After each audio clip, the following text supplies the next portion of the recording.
वर्तमानपत्रात आपलं स्वागत आहे। महाराष्ट्र प्रदेश काँग्रेस कमिटी आयोजित सद्भावना पदयात्रा रविवार दिनांक 4 मे ते सोमवार 5 मे रोजी महाराष्ट्राचे प्रभारी रमेश चेन्नीथला, प्रदेश अध्यक्ष हर्षवर्धन सपकाळ यांच्या नेतृत्वाखाली सोलापूरचे खासदार प्रणिती शिंदे आणि इतर नेते मंडळी यांच्या प्रमुख उपस्थितीत नरसिंह मंदिर पोखर्णी ते परभणीपर्यंत आयोजित केले होते।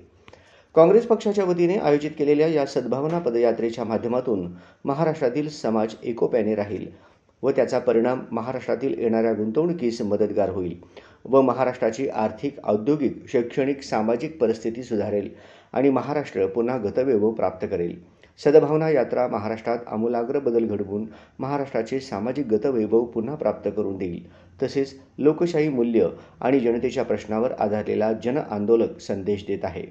यापुढे जिल्हाधिकारी कार्यालयाजवळ आंदोलन करण्यापेक्षा लोकांच्या घरोघरी जाऊन जागृती करणे गरजेचे आहे। आज संविधानाला सर्वात जास्त धोका भाजपकडून आहे। भाजप नेते नेहमीच संविधान बदलण्याची भाषा करतात। देशाचे गृहमंत्री भर संसदेत डॉक्टर बाबासाहेब आंबेडकरांचा संविधानाचा तिरस्कार करतात। सर्वसामान्य जनता या सरकारला वैतागलेली आहे। शेतकरी त्रस्त आहेत म्हणून काँग्रेस पक्ष जनतेच्या प्रश्नावर रस्त्यावर उतरली आहे। महाराष्ट्राचे प्रभारी रमेश चेन्नीथला, प्रदेश अध्यक्ष हर्षवर्धन सपकाळ, खासदार प्रणिती शिंदे, विधिमंडळातील काँग्रेसचे पक्षनेते विजय वडेट्टीवार, खासदार चंद्रकांत हांडोरे, माणिकराव ठाकरे, वरपुडकर, राहुल बोंद्रे, आरिफ नसीम खान, व्यंकटेश जी, कुणाल चौधरी, रवींद्र चव्हाण यांच्यासह नागरिक बंधू भगिनी, हजारो पदाधिकारी, कार्यकर्ते सहभागी। एक नवीन आंधी घेऊन महाराष्ट्रात आलाय काँग्रेस पक्ष रस्त्यावर उतरला आहे। हीच ती वेळ आहे। कोणी ना कोणीतरी कोणाच्या तरी घरात वाट पाहतंय। आज जेव्हा आपण तळागाळात फिरतो तेव्हा लोक म्हणतात आम्ही वैतागलो।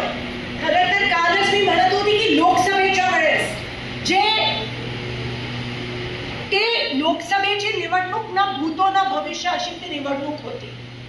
एवढ्या वर्षात पहिल्यांदा अशी निवडणूक झाली। सत्ताधारी पक्ष एकीकडे, सत्ताधारी पक्षांनी साम दाम दंड ईडी भीती पैसे सगळ्या गोष्टीचा वापर केला, पण तरी विजय लोकशाहीचा झाला, तरी विजय संविधानाचा झाला।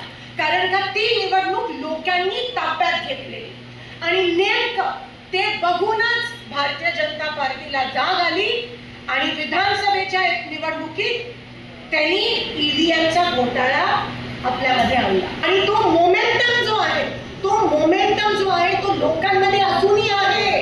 लोक अजूनही वाट पाहतायत की काँग्रेस पक्षाचा कार्यकर्ता माझ्या घरापाशी कधी येतोय।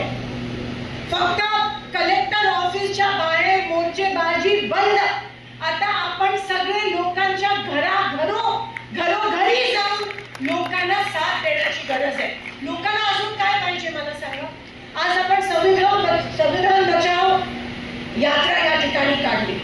सर्वात जास्त खतरा ह्या देशामध्ये संविधानाला कोणापासून जर असेल तर तो भारतीय जनता पक्षाकडून आहे।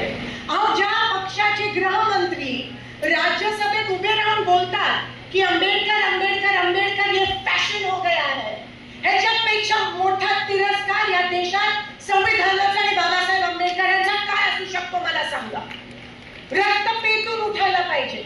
उषःकाल होता होता काळ रात्र झाली, चला पुन्हा आयुष्याच्या पेटवा मशाली। आता ती